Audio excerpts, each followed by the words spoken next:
Alhamdulillah wassalamun ala ibadihi alladzina astafa.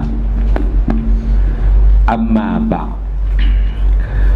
Ashabul fadilah, ustaz, ustazah, hadirin hadirat yang dirahmati Allah. Pertamanya, marilah kita panjatkan kesyukuran kehadrat Allah Subhanahu wa ta'ala. Pagi yang berbahagia ini ada ruang dan diberikan lagi peluang untuk kita manfaatkan. Moga-moga perhimpunan kita ini dirahmati Allah, diberkati Allah jua hendaknya. Ada persoalan yang dikemukakan tentang arah kiblat. Sudah sekian lama menghadap ke penjuru bangunan, maka itulah kiblat yang diguna pakai. Tiba-tiba datang pihak yang berwajiban membuat pengukuran semula, mendapati berlakunya al-inhiraf, inharafa yanharifu inhiraf. Berlakulah maknanya perbezaan arah, walaupun masih lagi maknanya jihad yang sama, pihak tu yang sama juga, masih lagi menghadap. Contohnya untuk Malaysia menghadap terbenam matahari, Al-Qahirah menghadap terbit matahari, kan beza. Di Al-Qahirah menghadap terbit matahari, di Malaysia menghadap terbenam matahari.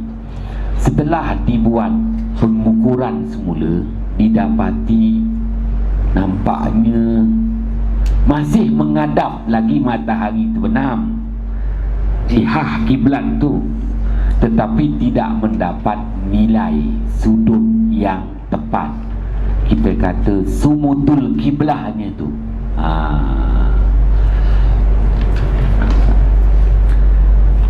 Al-Syeikh Al-Imam An-Nawawi rahmatullah alaih begitu syadid dalam persoalan isbat kiblat ni, kerana Al-Syeikh Al-Imam An-Nawawi berpegang dengan firman Allah ayat 16 Suratul Nahli. Ayat 16 Suratul Nahli, wa alamat wa bin najmi hum yahtadun. Sadaqallahul azim. Wa alamat, dan alamat. Wa bin najmi hum yahtadun, dengan bintang-bintang itu manusia mendapat pedoman.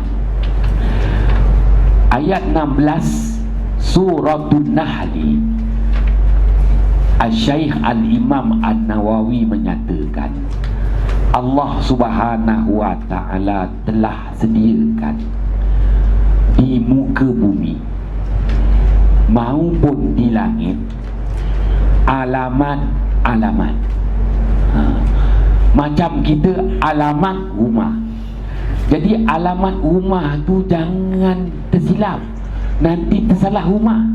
Walaupun rumah sebelah aja berat. Jadi istilahnya Imam An-Nawawi berpegang dengan apa yang Allah Subhanahu wa ta'ala nyatakan tentang alamat-alamat wa alamat. Dan di situ Allah Subhanahu wa ta'ala datangkan kalimah, maknanya didatangkan ma'rifah, isim ma'rifah, wa alamat. Maka membawa erti Allah Ta'ala sediakan kepada kita bukan satu alamat. Allah Ta'ala sediakan kepada kita banyak alamat.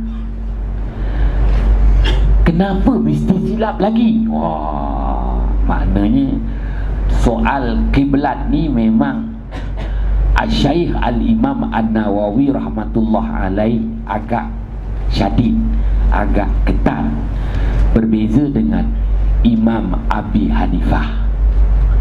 Imam Abi Hanifah kiranya kiblat kita tu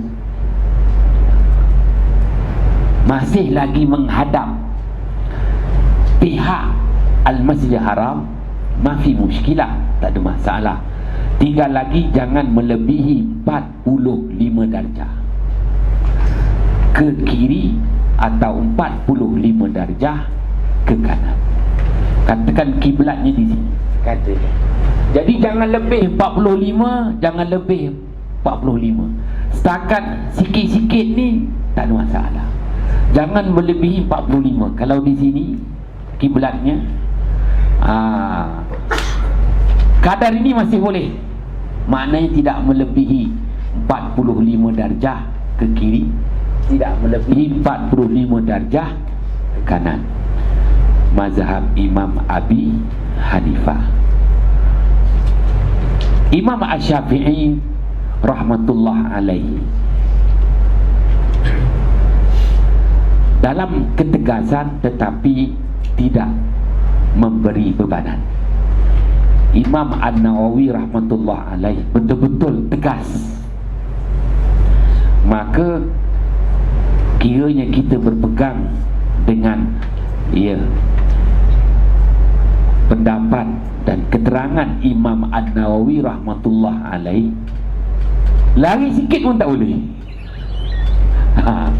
Lari sikit pun tak boleh. Maka ketika itu kena tengok dada. Kalau dada kita ni nampak berubah sikit, tak boleh.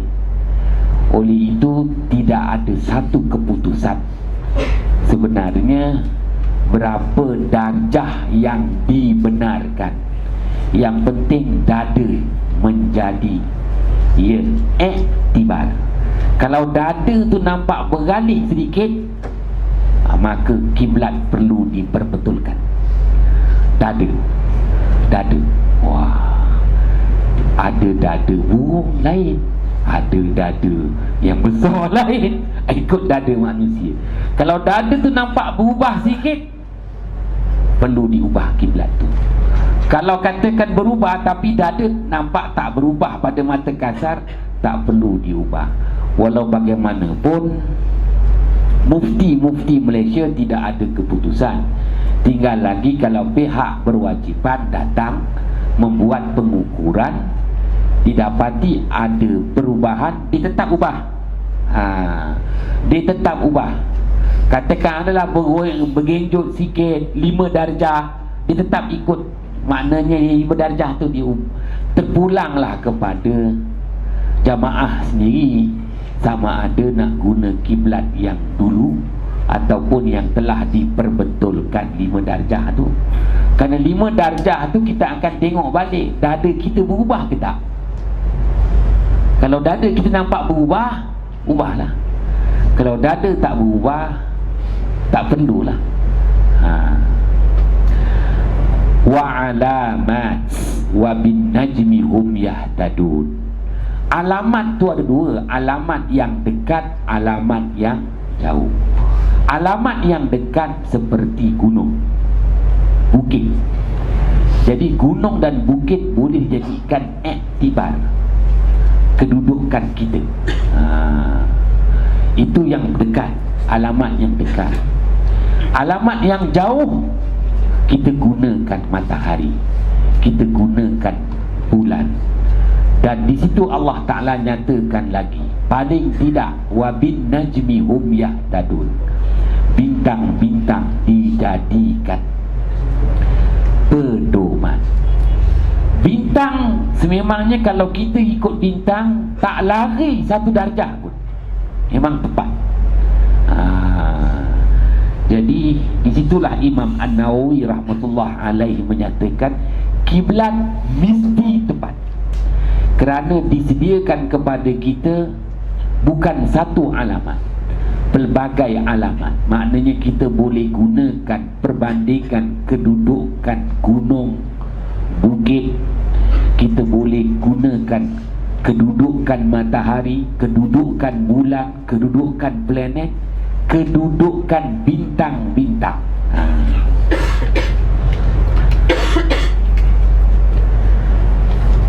Falak ni luas sangat. Jadi ialah nanti tak habis kita bicara. Baik. Setelah selesai membicarakan tentang kiblat dan bagaimana rubu'ul mujayyab kita manfaatkan, kita gunakan sebagai alat untuk mendapatkan nilai, itu aja. Alat untuk mendapatkan nilai sumutul kiblat, bukaan sudut arah kiblat. Maka kali ini kita lanjutkan perbicaraan bagaimana rubu' mujayyab digunakan untuk membuat hitungan waktu solat.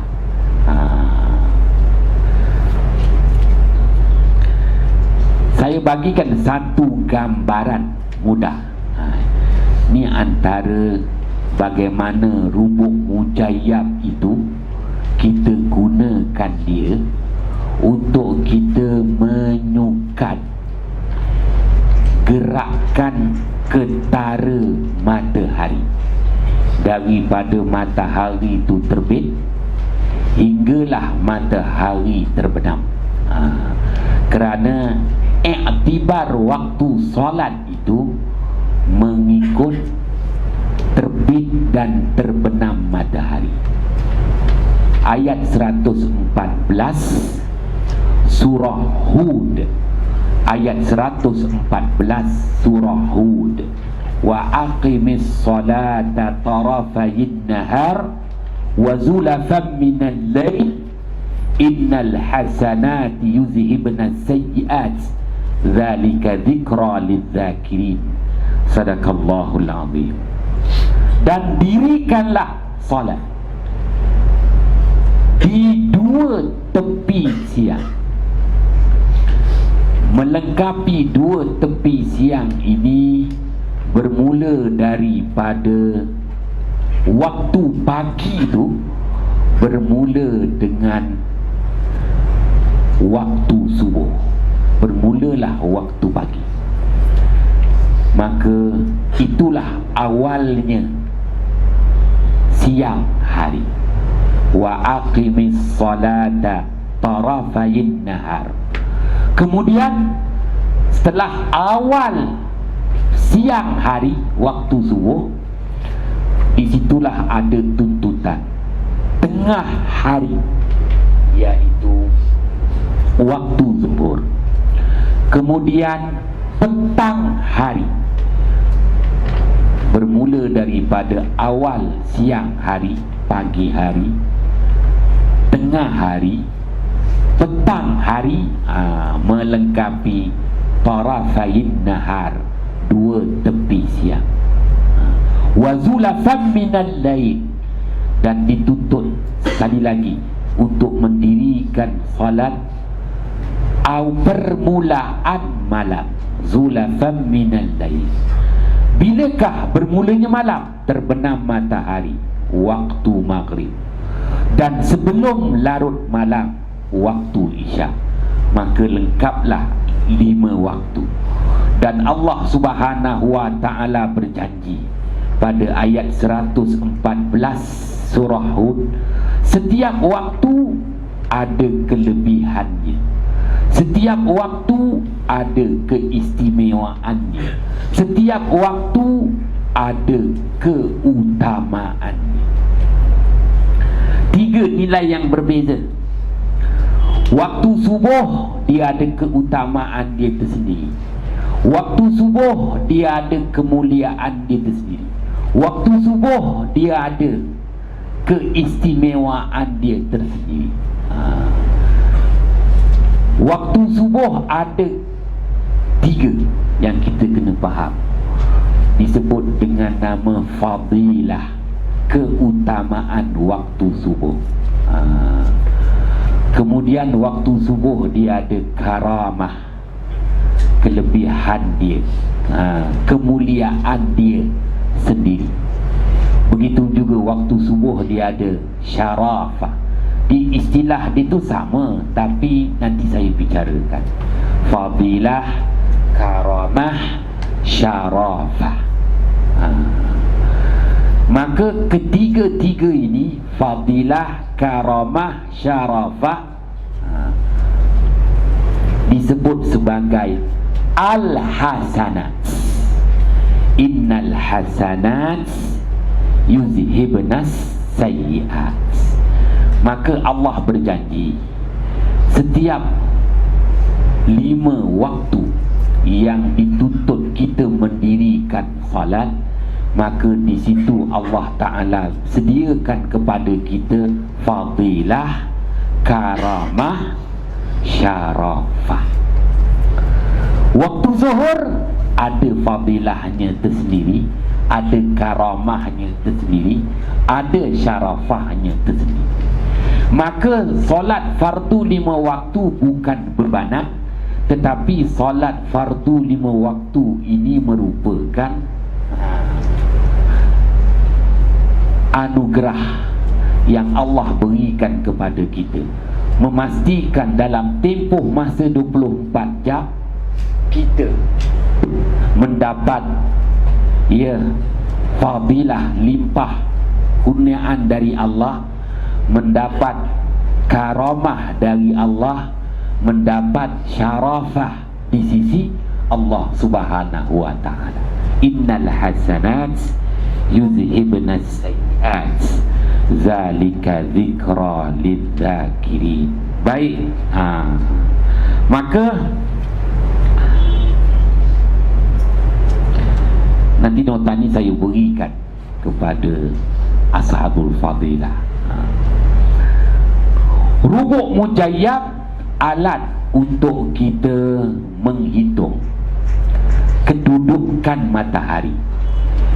Dengan situ kita mengetahui sudut matahari, dan kita mengetahui jam dan minit matahari untuk kita jadikan dan kita bina jadual waktu solat. Jadi maknanya rubuk mujayyab ini alat sahaja untuk kita mengetahui kedudukan matahari. Disebut dalam bahasa Arab muqumus syams, maqamus syams, kedudukan matahari. Kedudukan matahari itu akan memberi kepada kita nilai darjah matahari. Ya, sama ada darjah naik, darjah menurun, irtifa' ataupun inhita, tak apa. Daripada darjah matahari kita akan dapat nilai jam dan minit matahari. Itulah yang kita nak buat jadualnya. Baik, contohnya daripada matahari terbit hinggalah matahari berada di tengah langit disebut zawal. Disebut dalam istilah zawal. Nanti kita akan belajarlah. Zawal ni ada 2. Zawal syar'i dengan zawal yang dimaksudkan adi. Dia berbeza antara zawal syar'i dengan zawal adi. Kemudian ni dia laluan matahari terbenam maghrib membentuk satu pusaran yang disebut dalam bahasa Arab kaus. Garis lurus disebut khatul mustaqim. Selain daripada garis lurus, maka dia akan sebut dengan 2, sama ada muhayab, bulatan, ataupun disebut kaus, iaitu separuh bulatan. Yang kita juga sebut kaus ni maknanya busaran. Dia sama seperti busaran panah. Kausun nahar al-mar'i. Kita mengetahui tentang separuh bulatan, terbit terbenam matahari. Istilah-istilah yang ada antaranya kutur, garis pusat yang saya kemukakan semalam. Dan garis pusat ini di tengahnya disebut sebagai markaz, dan ada di situ jibun, iaitu jejari. Maka setelah memahami kedudukan ini, termasuklah al-aslul mutlaq. Al-aslul mutlaq ni maknanya garis tengah. Dia ada dua. Kalau garis tengah melintang disebut qatar. Garis tengah membujur disebut al-aslul mutlaq. Garis tengah membujur al-aslul mutlaq. Garis tengah melintang disebut al-qutur. Ini istilah-istilah yang biasa kita gunalah. Baik, kerana kita akan menilai kausun nahar al-mar'i, kita akan menilai separuh bulatan siang hari, menempati daripada matahari terbit hinggalah matahari terbenam, membentuk separuh bulatan. Itu yang nak dikira dengan guna rubu'un jibun.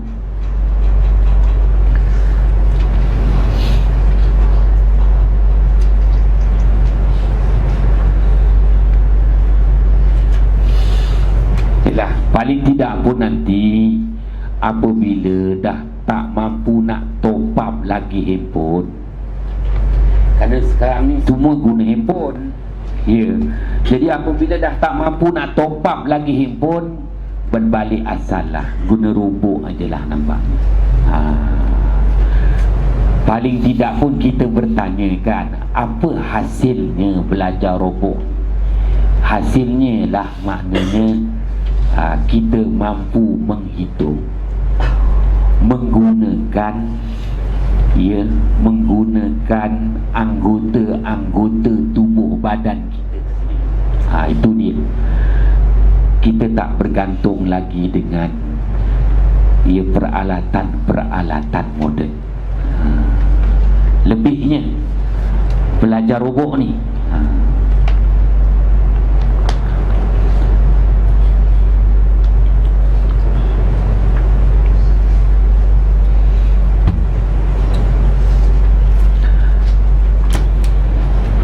baik, mungkin tuan-tuan dah dapat nota. Ustaz Fazrul dah bagi dah nota.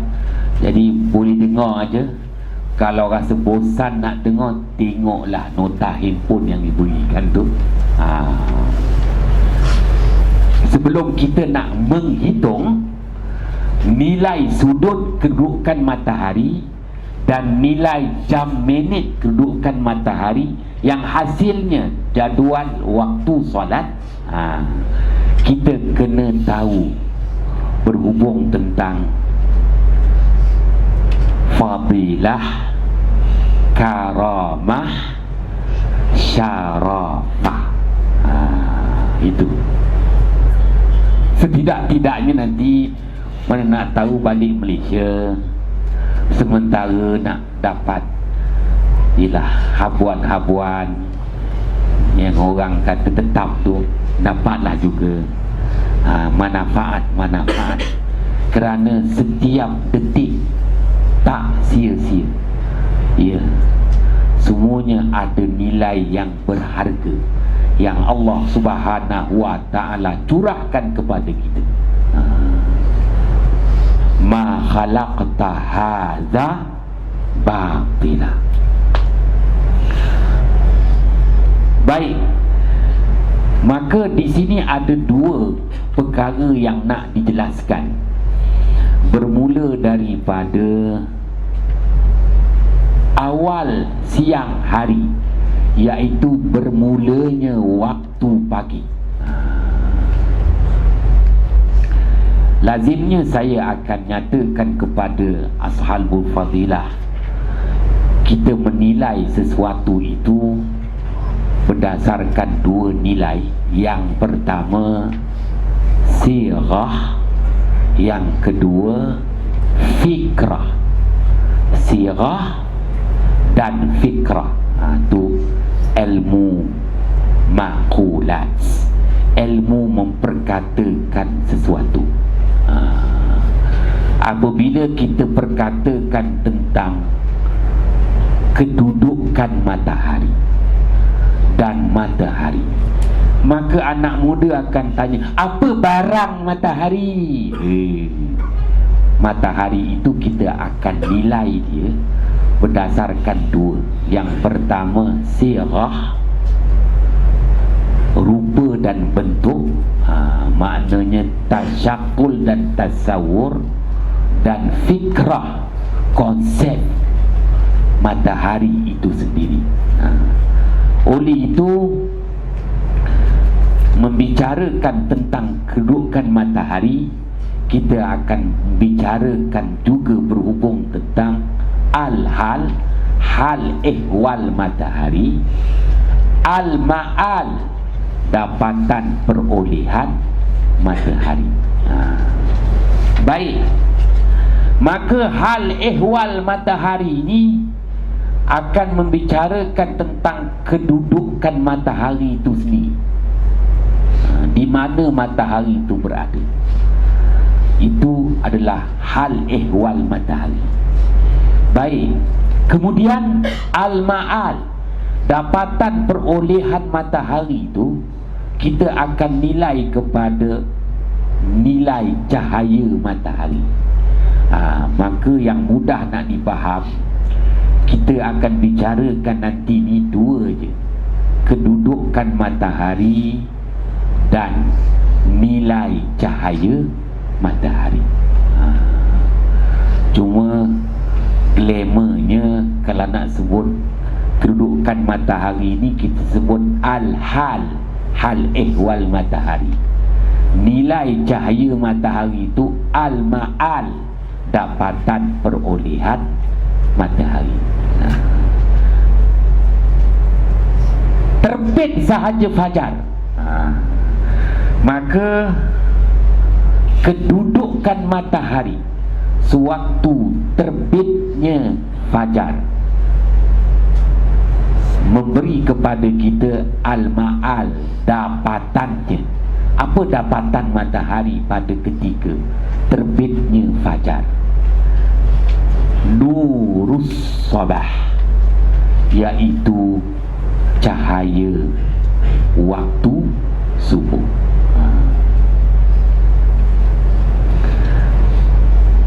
Kenapa disebut nur? Kerana ini adalah cahaya balikan. Matahari berada di bawah bumi, al-inhita, maka cahaya matahari itu dia kena di bawah bumi. Maka di bawah bumi itu dia balikkan.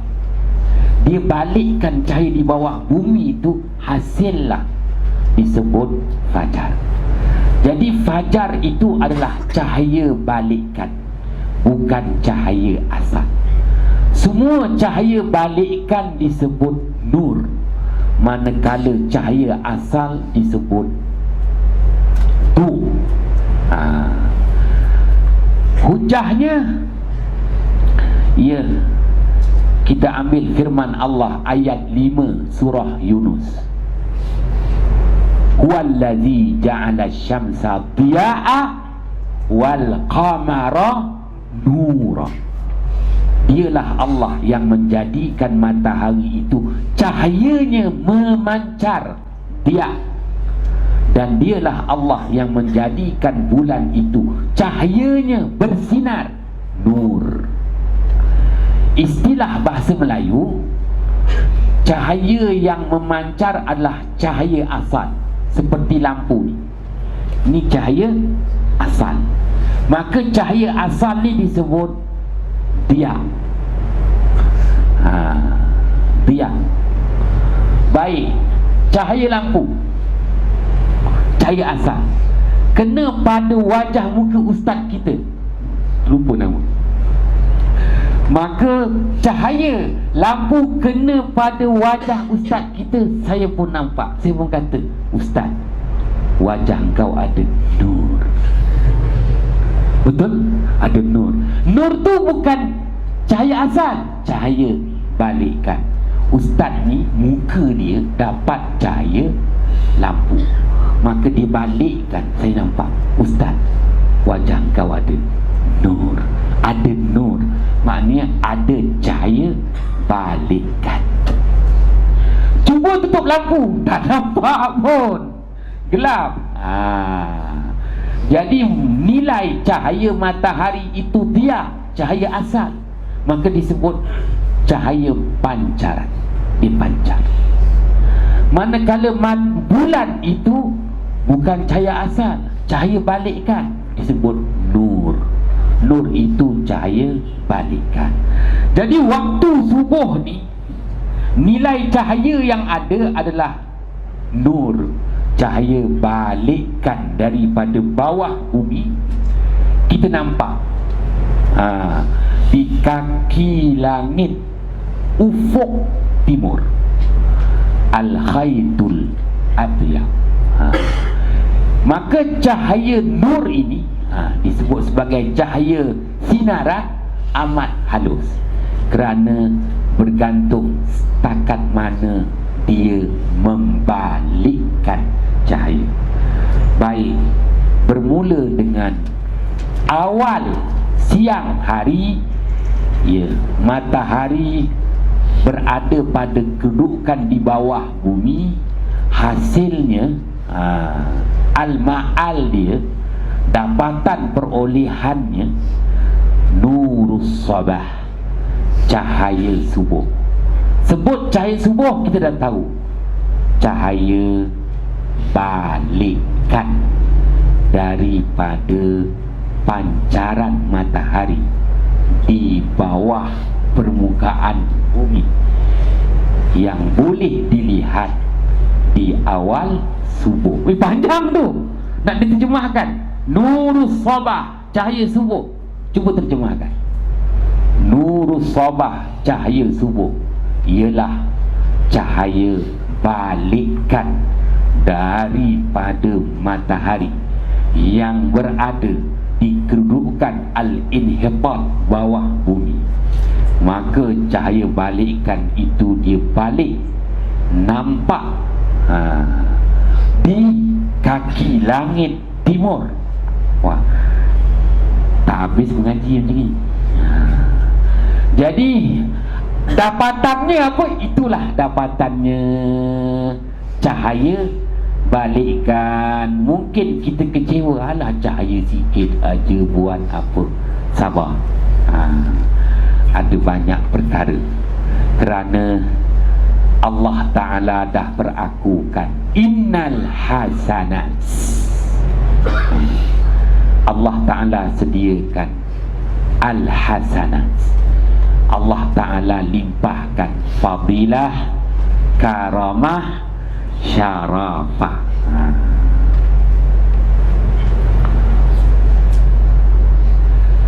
Nurul bukur, nurul bukur, ya, 30 minit selepas nurus sabah, kita pun berada di luar. Kita nampak wajah muka kawan-kawan kita. Kalau nurus sabah tak nampak lagi, gelap lagi, tapi cahaya fajar tu dah ada. Nurul bukur ni dah nampak dah wajah muka kawan-kawan kita. Pun begitu, matahari belum terbit lagi. Maka fajar itu disebut dengan istilah mu'tarid, yang terbentang, cahaya yang terbentang. Bukan lagi namanya fajar shadiq, tapi namanya mu'tarid, cahaya yang terbentang. Dapatannya kita nampak wajah kawan-kawan kita. Maka ada hadis yang menyatakan Rasulullah sembahyang subuh berjamaah waktu ini. Waktu apabila Rasulullah nampak muka-muka para sahabat dia. Memang azan sudah berkumandang, sebaik saja terbit fajar shadiq, tetapi Rasulullah belum lagi mendirikan solat subuh berjamaah.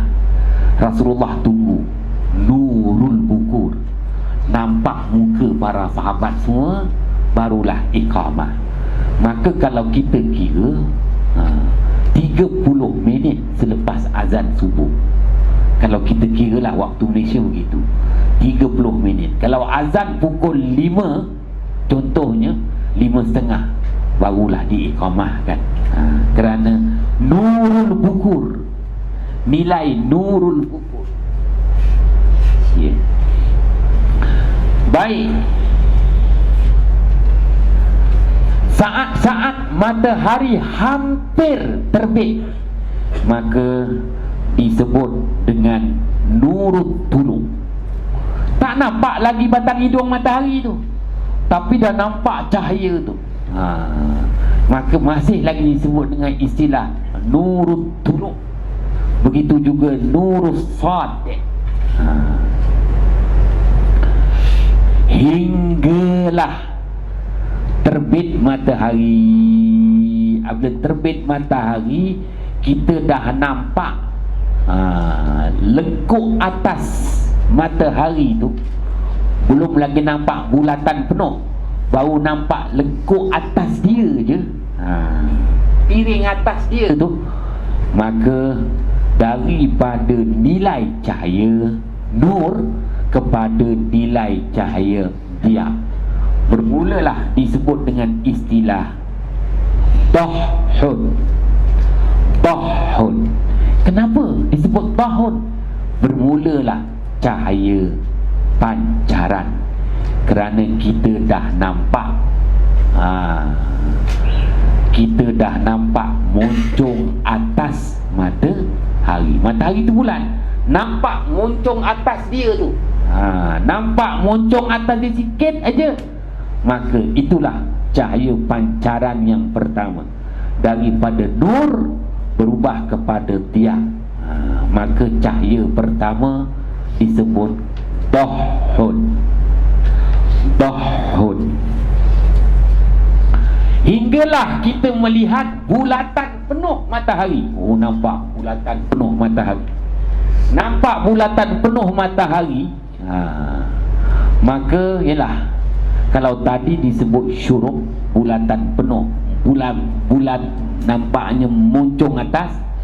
Apabila bulatan penuh matahari itu dah nampak, nilai cahayanya, al-ma'alnya disebut dohwatus surah, duha kecil. Dohwatus surah, duha kecil. Hinggalah matahari itu terangkat naik. Kalau tadi nampak, baru nampak bulatan dia, ni matahari dah terangkat naik sedikit, membentuk bayang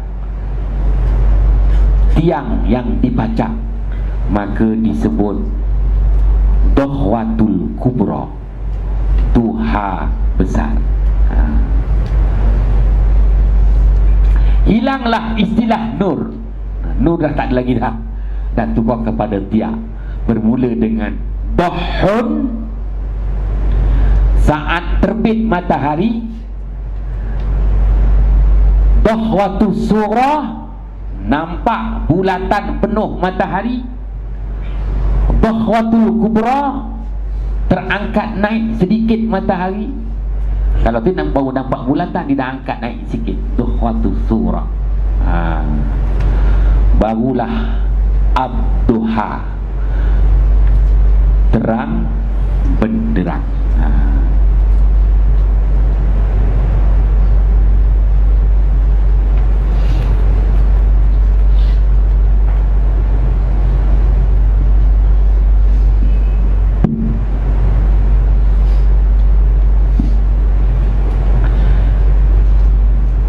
Baik, mungkin ashabul fadilah bertanya kan, benda ni kau nak tahu ke?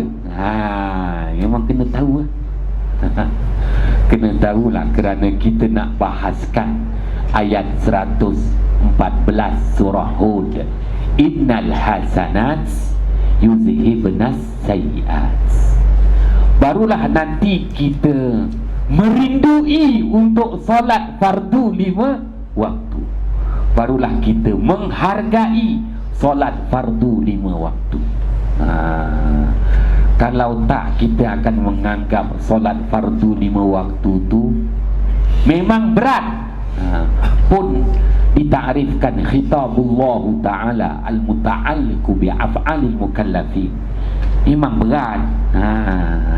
Tapi dah tahu setiap 4 minit, kerana 1 darjah 4 minit, 1 darjah 4 minit, 1 darjah 4 minit. Setiap 1 darjah tu, itulah dia satu nasib. Moga-moga nasibnya adalah nilai-nilai fadilah, karamah, syarafah.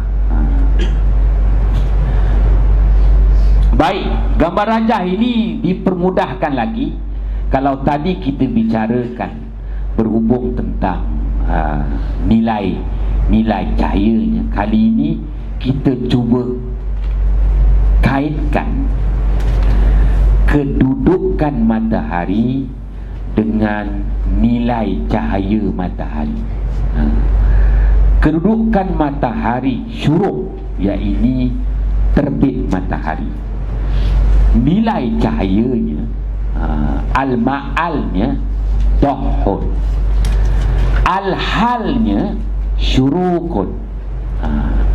Jadi syurukun ini al-hal, dohun ini al-ma'al. Matahari terbit syurukun, hal dia. Dohun al-ma'al, dapatan perolehan dia.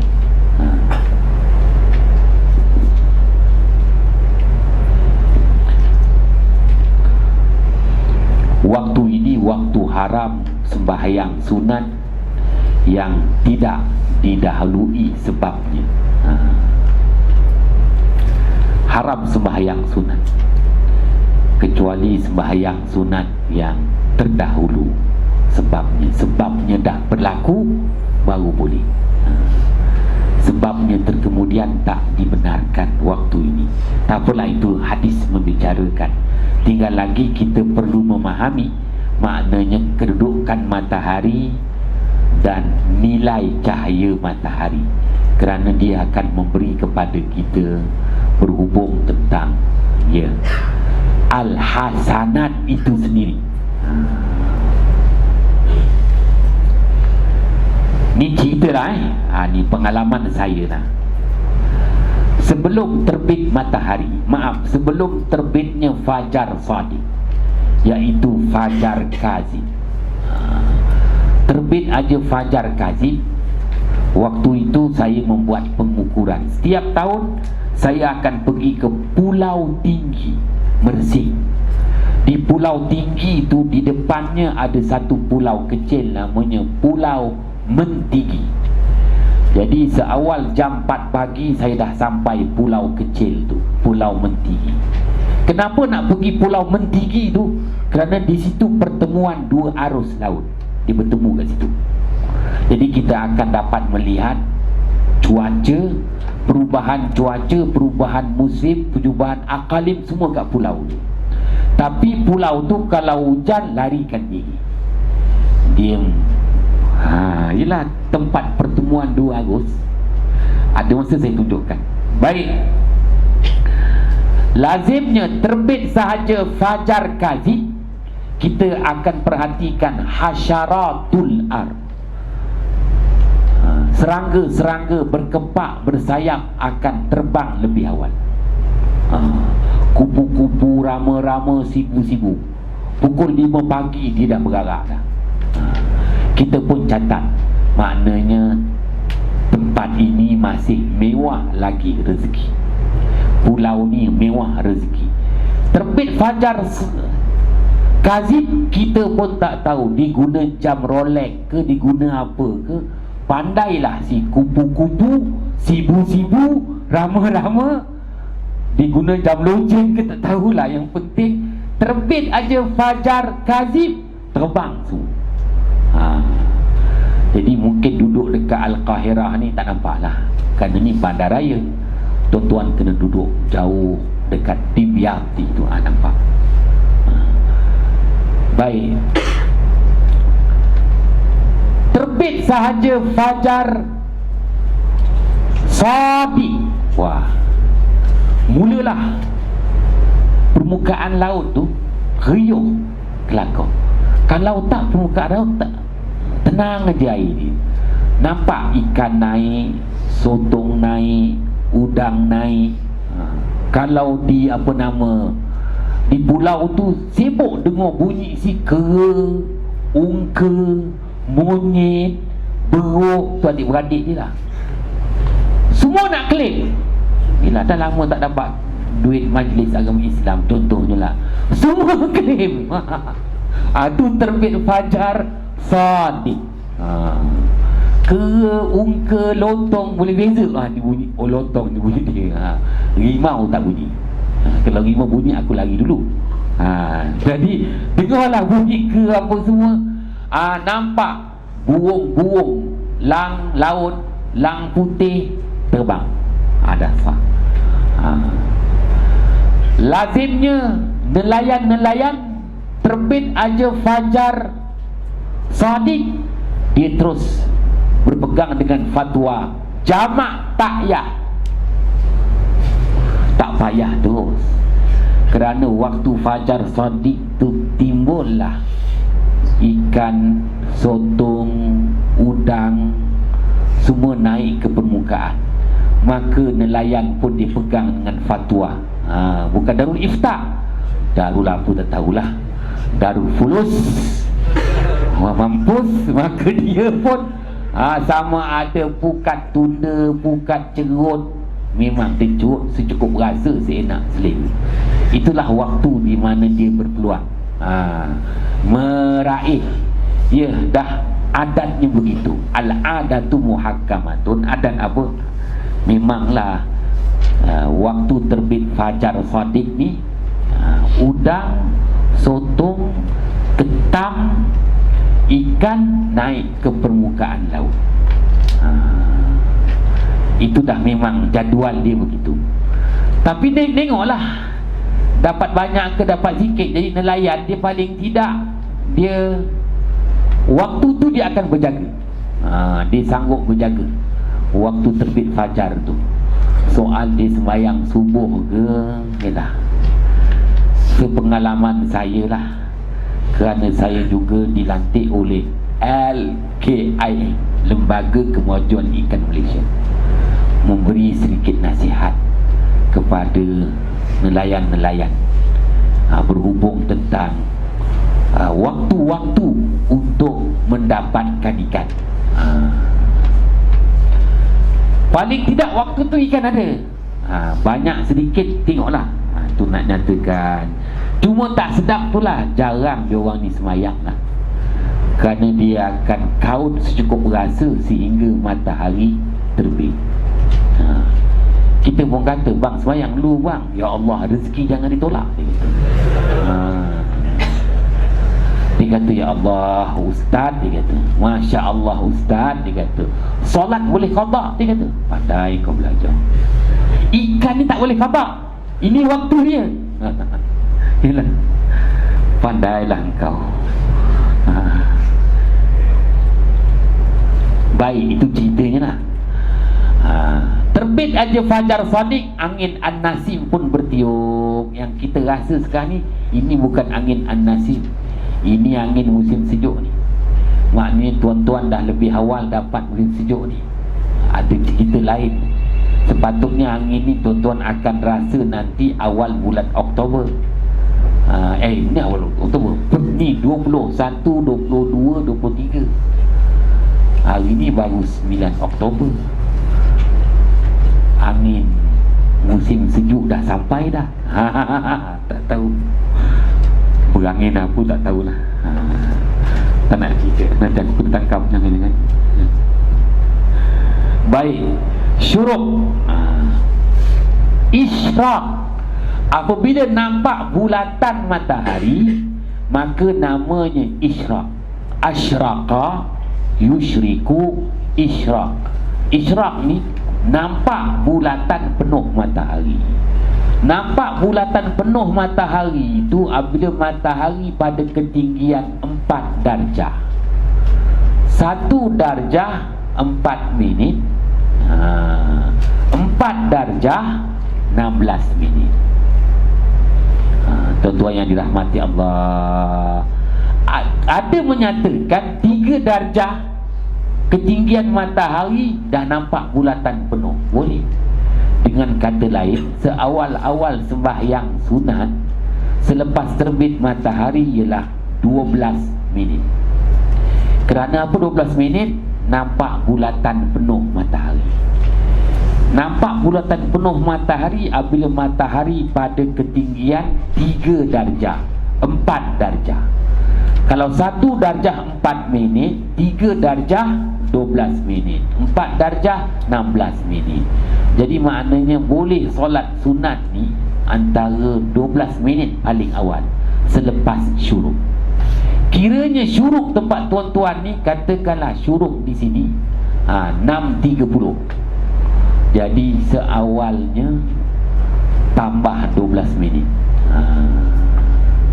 Maknanya 6.42 dah boleh solat sunat. Kerana dalam tempoh masa 12 minit itu adalah waktu haram. Dengan kata lain, nilai cahaya pada waktu itu waktu surah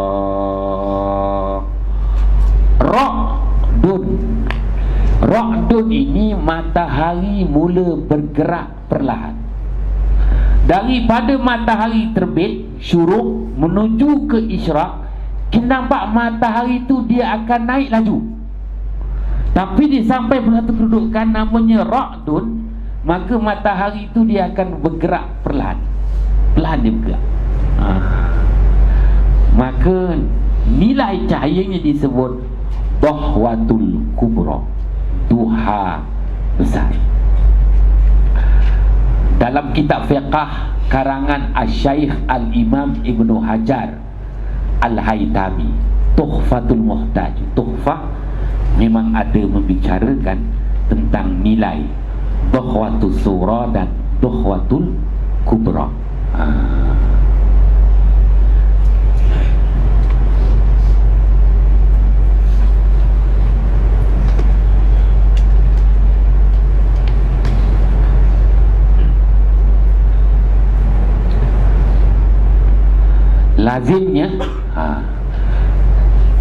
Lazimnya kalau mana-mana penempatan, contohnya kalau tempat tu nak dibuat kawasan ternakan maupun penanaman, tak kiralah nak tanam sayur-sayuran, tanaman kontan, begitu juga nak buat ternakan kambing ke, lembu ke, ayam ke.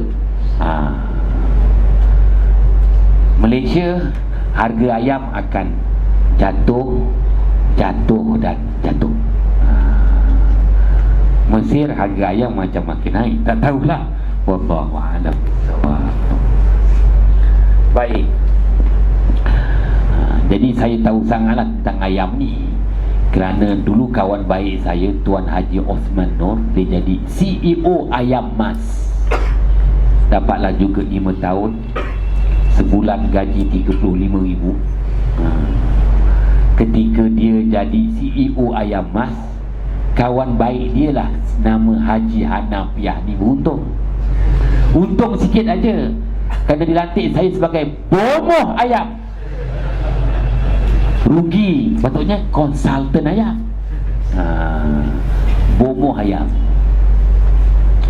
Sebenarnya lah nak cerita pada Ashabul Fadilah, nak cerita lah kan, Malaysia tu, Semenanjung Malaysia khususnya, kita ramai jutawan senyap. Di jutawan, tapi dia senyap je. Dia takut pelajar Azhar minta sponsor apa-apa. Semenanjung Malaysia ni baru saya sedar ramai jutawan senyap. Contohnya saya pergi di satu tempat, Haji Osman Nur ajak saya kerana kita nak tengok kawasan ternakan ayam dia. Kerana ayam mas perlu membekalkan, ayam mas ni dia perlu membekalkan ayam sejumlah 6 juta ekor kepada KFC.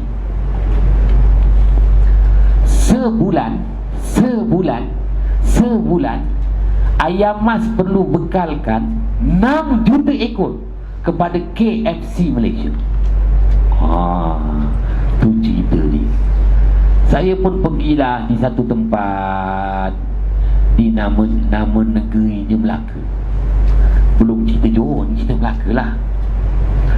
Jadi Haji Osman Nur ni minta saya siasat dia punya apa nama reban-reban ayam. Kenapa? Kerana peha ayam tu makin mengecut. Kena sakit apa, kena jin apa, jin tonjang apa ke, jin mata satu ke. Jadi satu tahun tu KFC tak puas hati kerana ayam yang dibekalkan oleh ayam mas ni makin mengecut peha tu. Apa salahnya? Jadi saya diminta pergi. Tak kisahlah, saya cuma dapat jumpa bos dia. Saya tanya, bos dia tu Datin, berapa pendapatan Datin sebulan? Tak banyak ustaz, tak banyak. Datin bekalkan berapa sebulan? Sebulan saya hanya bekalkan 100,000 ekor saja kepada ayam mas. Berapa untung bersih di tangan? Tak banyak ustaz, RM1 je. Ya Allah, RM1. Maka sebulan dia bekalkan 100,000 ekor. Berapa pendapatan sebulan dia? RM100,000. Tak pernah pun hantar ayam tu dekat Mesir ni kan. Pendapatan sebulan RM100,000. Ceritalah.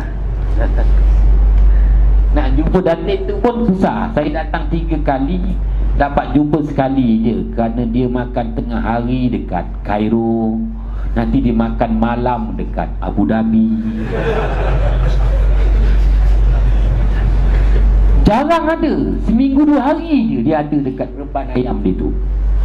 Tu kalau kita curi ayam ni semua tu, baru tahu.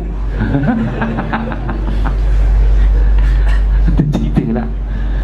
Jadi saya mesti berada di reban tu pagi. Kalau saya pergi Kuala Lumpur, malam tu nanti pagi-pagi saya dah bergerak. Kerana saya mesti berada sebelum waktu Ad-Duha. Sebelum waktu Ad-Duha. Dengan kata lain, sebelum 1 jam daripada terbit matahari. Kalau terbit matahari 6.30 pagi di Kahirah ni, maka saya perlu ada sebelum 7.30 pagi. Ada di tempat itu untuk saya membuat penilaian. Mungkin Ashabul Fadilah bertanya, apa haram ni nak tahu semua ni? Sabar. Kerana semalam saya ada kemukakan kepada Ashabul Fadilah ayat 265 surah Al-Baqarah. Fa illam yusibha wabilun fatal, maka sekiranya tidak dilimpahkan air hujan di sebelah siang hari, maka dilimpahkan titisan-titisan embun di malam hari. Tolong tu. Baik. Seorang sahabat bertanya dengan Rasulullah sallallahu alaihi wasallam. Maka Rasulullah sallallahu alaihi wasallam pun menjawab. Hadis ini riwayat Imam At-Tabrani. Hadis dhaif, memang tak boleh buat hujah. Tetapi inilah kekuatan untuk jutawan-jutawan yang disebutkan. Apa dia?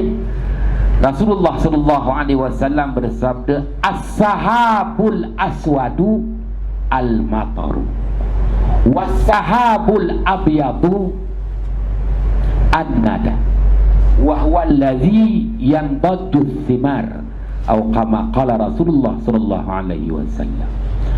As-sahabul aswadu al-mataru, awan-awan hitam itulah yang melimpahkan air hujan. Wasahabul abyadu, manakala awan-awan putih itu annada, melimpahkan titisan air hujan. Wa huwa allazi yunbadu thimar, limpahan titisan air embun itulah, limpahan titisan air embun itulah yang meranumkan buah-buahan. Jadi ada dua istilah. Talun juga membawa erti air embun, an-nada pun air embun. Kitab yang kita bahas ni la li'util an-nada, maknanya menyatakan kepada kita tentang nilai permata-permata air embun. Jadi istilah tolun pun air embun, an-nada pun air embun. Rasulullah mengakui bahawa ya, di malam hari awan-awan putih yang ashabul fadilah nampak sekarang, ayam awan putih kan, tak hujan ni awan putih. Maka kita pun kata, apa baranglah kau awan putih. Tak. Awan putih ini nanti di sebelah malam dia akan berubah menghasilkan titisan air embun. Titisan air embun itulah, talun an-nada itulah yang meranumkan buah-buahan. Jadi nampaknya di Mesir ni kalau saya tengok, buah-buahan dia menjadi tahun ni, pastikan harga murah tu je. Jangan buah-buah menjadi harga mahal juga, kesian orang. Kalau nampak awan putih dia ni, nampaknya embun banyak ni. Jadi saya akan datang sebelum 1 jam. Terbit matahari 6.30 contohnya, saya kena datang sebelum 7.30 dah sampai. Saya perhatikan ada tak kesan-kesan air embun. Kalau ada, tempat tu istimewa. Nak ternak ayam, nak ternak lembu, nak ternak kambing, nak tanam sayuran, silakan. Kalau air embun dah kurang, wah, ternak kerbau aje lah, istilahnya begitu. Kita kena ternak. Ya, ada benda yang dia tak perlukan air embun, dia air kurang pun dia boleh hidup. Babi namanya. Tu tanda-tanda nanti Dajjal nak keluar. Apabila bumi dah kurangnya hujan, kurang, banyak binatang ternakan mati. Yang hidup babi je. Kita diuji. Babi yang subur waktu itu. Wal'iyazbillah. Baik, di sini Ashabul Fadilah akan lihat pertemuan dua nilai. Kedudukan matahari itu disebut ad-duha, Dan nilai cahaya matahari pun disebut ad-duha. Kedudukannya disebut ad-duha, dan nilai cahayanya pun disebut ad-duha. Ini kelebihan waktu duha. Menyatakan bahawa walaupun kesan air embun dah tak ada dah selepas 1 jam, tapi Allah Ta'ala anugerahkan yang lain. Dia ada di situ fadilahnya, syarafahnya, karamahnya yang lain Allah Subhanahu Wa Ta'ala berikan. Baik, apabila matahari berada pada ketinggian 45 darjah, kita kata 3 jam selepas terbit matahari.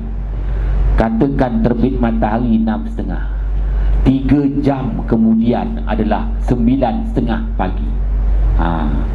Maka kedudukan matahari disebut al-hajir. Matahari akan menuju ke tengah langit. Waktu ini rancak ujian, dugaan, cobaan untuk manusia. Kerana matahari itu al-hajir, menuju ke tengah langit. Maka nilai cahaya matahari itu disebut ad-duha.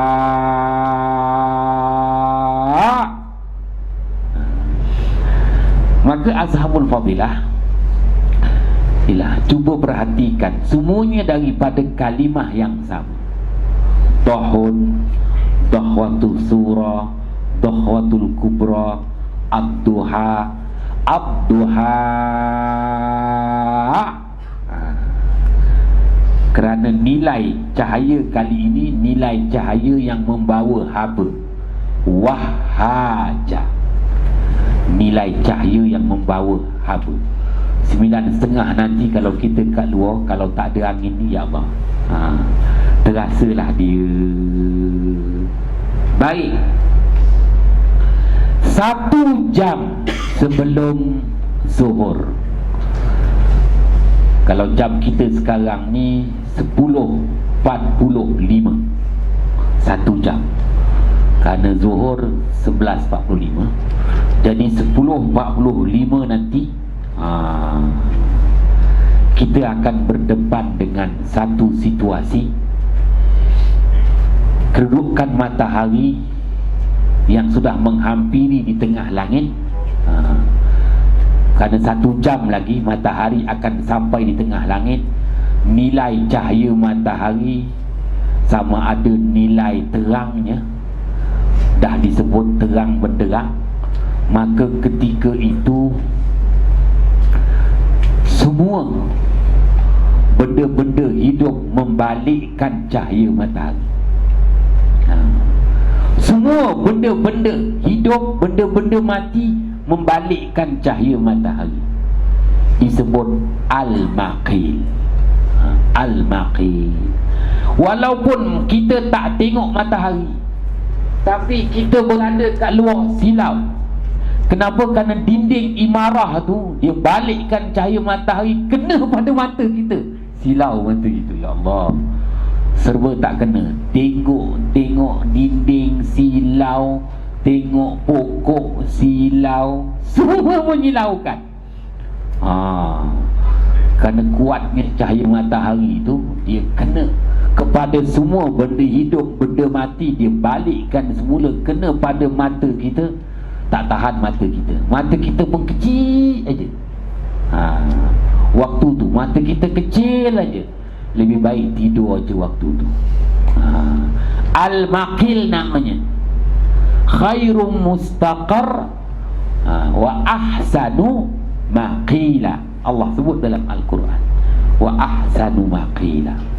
Waktu al-maqil. Jadi panjang kalau kita membicarakan tentang maqil. Maqil ini sebenarnya waktu berehat. Waktu berehat. Kenapa kita perlu rehat? Kerana pada waktu ini Semua benda hidup, benda mati yang berada di muka bumi, dia membalikkan cahaya dia kena pada mata kita. Jadi kalau kita sedang bekerja pun cari tempat duduk. Istilahnya begitu. Cari tempat duduk. Waktu makin 1 jam sebelum zuhur, carilah tempat duduk. Mata kita tu, tuan-tuan yang ashabul fadilah, setengah jam sebelum zuhur, maka keadaan lebih hebat lagi, disebut qailulah. Ni nilai cahaya ni, qailulah, dia lebih hebat pengamatan dan balikkan cahayanya daripada maqil. Yang mana Rasulullah SAW bersabda, hadis riwayat Imam Ahmad, qailu fa inna syaitana la taqilu. Berehatlah kamu pada waktu panas terik matahari, kerana syaitan tidak berehat pada waktu ini. Waktu qailulah, syaitan menggila. Kenapa dia menggila? Kerana syaitan daripada jenis haba. Maka di luar sana waktu qailulah ni berhaba. Haba lawan haba. Wah, maka syaitan menggila. Kerana syaitan ni di jenis haba. Wa khalaqal janna min marijin min nar. Allah berakukan jin itu adalah jenis api. Tapi jenis api yang mana satu? Lidah api. Lidah api itu apa? Lidah api itulah haba. Api yang marak menyala, bahagian atas api itu namanya lidah api. Selepas lidah api itu haba. Jadi kita nampak jin tak? Kita tak nampak jin. Kerana jin tu dia hanya jenis api. Dia bukan zat api, dia jenis api, iaitu dia lidah api, haba. Nampak haba tak? Tak nampak. Rasa haba tak? Rasa. Kita boleh kesan jin di mana?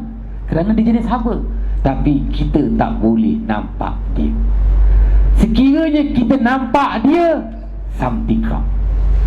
Kena ubat mata kita ni. Mata kita ada masalah al-ain. Kecualilah Allah beri kelebihan kepada kita. Tapi jin ni tak boleh nampak kerana dia jenis haba.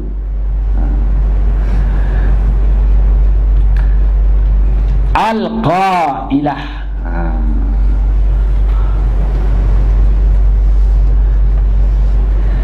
Kita akan berhenti sampai ruang ni aja.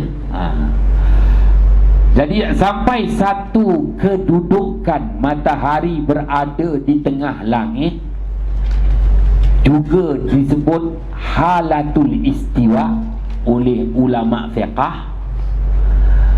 Ulama falak letakkan kedudukan ini, matahari berada di tengah langit, dengan nama Az-Zahirah. Dan sebahagian daripada ulama-ulama falak juga meletakkan dengan istilah Az-Zawal dan juga Al-Qailah. Banyak mufradat dia.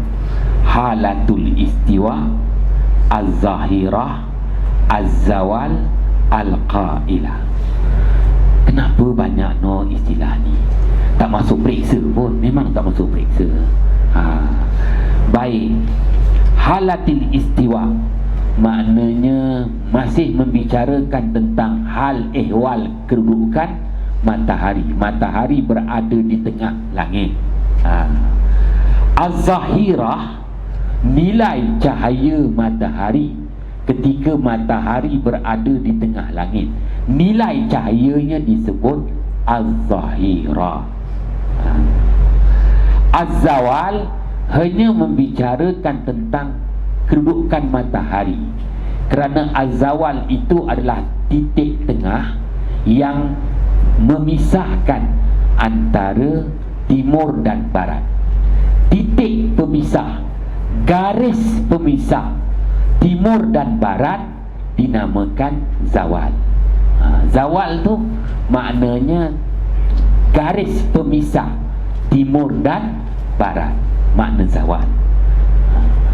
David Beckham dia tak belajar tajwid, dia nak sebut zawal tak kata zenith.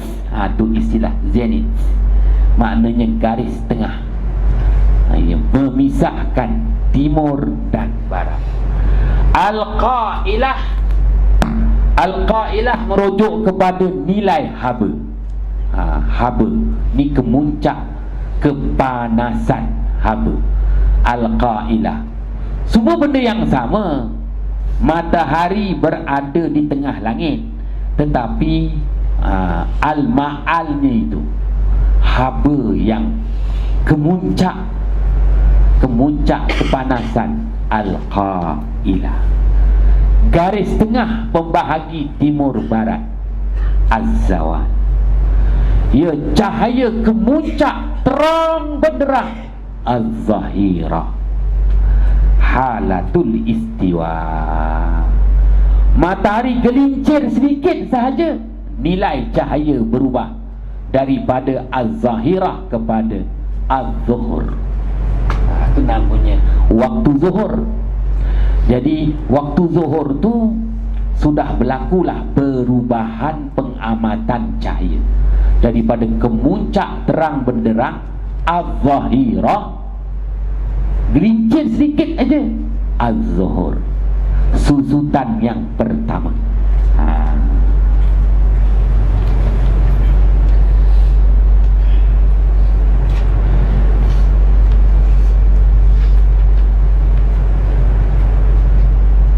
Ada hadis, sepotong hadis baginda Muhammad sallallahu alaihi wasallam. Rasulullah sallallahu alaihi wasallam minta kita berwaspada dan berjaga-jaga apabila kita berada pada waktu tengah hari buta, yang orang Melayu sebut rembang matahari, yang ulama masih lagi membuat keputusan. Belum ada keputusan rasmi rembang matahari ni berapa minit. Kita cuba dapatkan nilai yang paling pendek rembang matahari ni. Kalau boleh matahari berada di tengah langit waktu az-zahirah, kalau boleh kita nak dapatkan nilai yang paling pendek. Kerana kalau diberitahu waktu az-zahirah, waktu matahari berada di tengah langit, rembang matahari ni, kalau maknanya kita beri nilai minit yang lama, maka waktu haram sembahyang tu lama. Pun begitu belum ada keputusan. Mufti, mantan mufti negeri Johor, Datuk Haji Ahmad Awang almarhum, dia beritahu pada saya bahawa rembang matahari ni 20 minit. Waktu az-zahirah ni, matahari tengah langit ni, dia kata 20 minit. Kerana begitu lama dia duduk dekat Azhar, bila musim panas kan 8 jam siang, maka dia kata waktu zahirah ni lama, 20 minit.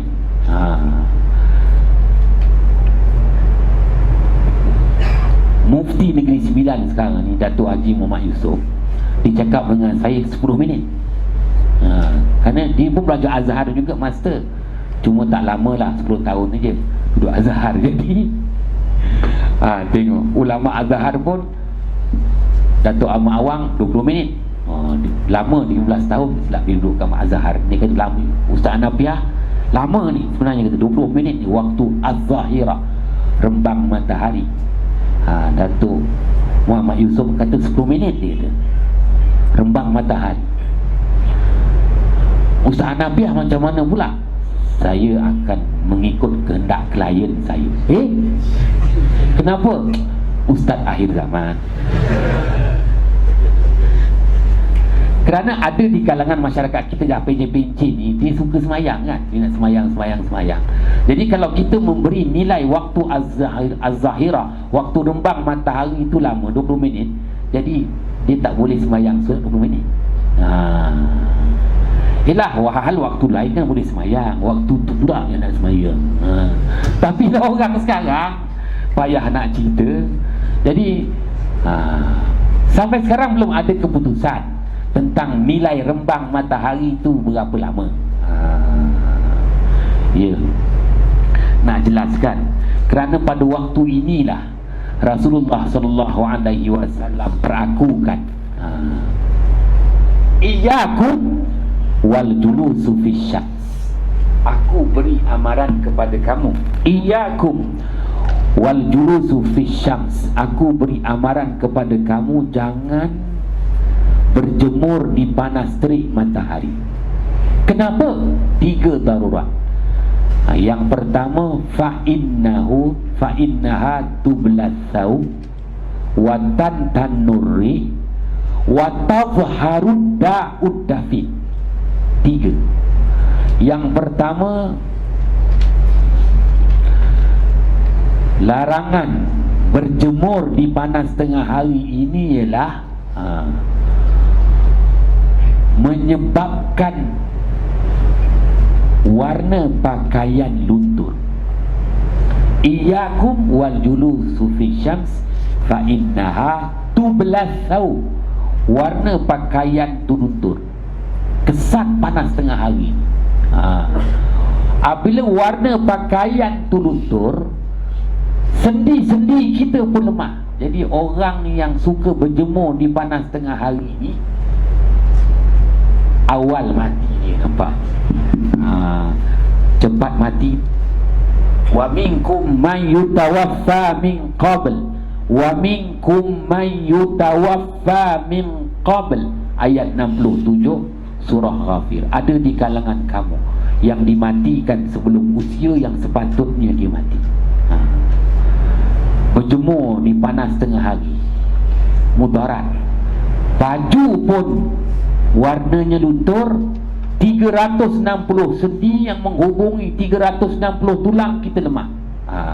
Itulah yang membina kerangka tubuh badan manusia.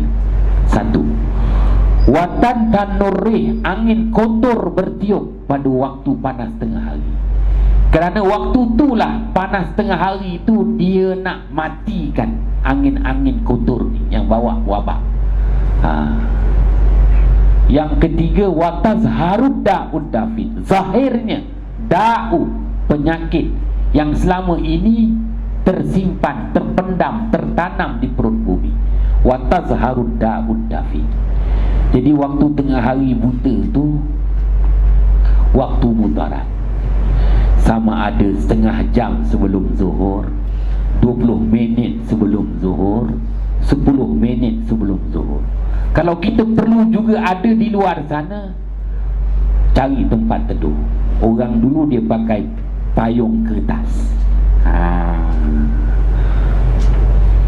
Waktu tu waktu mudarat. Baik, sebelum kita mengira waktu zuhur, dah cerita semua. Maka nanti tuan-tuan akan, ashabul fadilah akan diberitahu. Kita mungkin naik 50 orang untuk pergi ke Sutoh. Kita nak melihat gerakan azil, gerakan bayang matahari. Gerakan bayang itu akan memberi nilai kepada kita kedudukan matahari. Dan bayang itu akan memberitahu kepada kita, ya, apa yang kita belajar semalam itu. Ada nilai-nilai yang perlu diketahui. Apapun yang belum dipanggil, tuan-tuan boleh rehatlah dulu sebelum dipanggil naik ke lapangan sasar. Wallahu a'lam bissawab.